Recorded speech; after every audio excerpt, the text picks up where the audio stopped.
Sur ce toit, plus de 500 mètres carrés de panneaux photovoltaïques.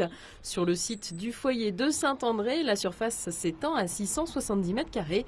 Les travaux viennent de se terminer et d'autres sont à venir. Ce plan d'installation de photovoltaïque sur les bâtiments municipaux initié fin 2009 est mis en œuvre par le syndicat départemental d'énergie et d'équipement via une régie. L'objectif est surtout écologique.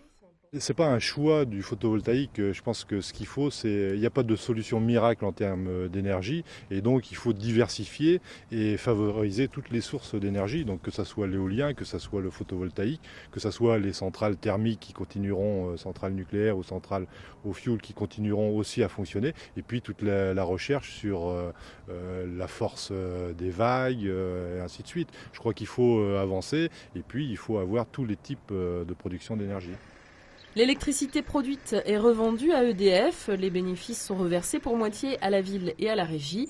L'investissement sert principalement à réduire les émissions de CO2 et à lancer le mouvement. Le site du Moulin Rouge permettra d'éviter l'émission de 6,6 tonnes de CO2 par an, celui de Saint-André 9 tonnes. Évidemment, aujourd'hui, on économise très peu de CO2. Demain, en multipliant ce genre d'installation, on sera sur des tonnes de CO2 et après-demain sur peut-être autre chose. Donc le site de Basse-Barmonde qui va être équipé de 25 000 panneaux va évidemment contribuer pour la ville de La Roche à économiser énormément de CO2. 6 bâtiments vont être équipés de panneaux photovoltaïques ces prochains mois, dont le groupe scolaire de l'Angelmière et la salle des Gondoliers.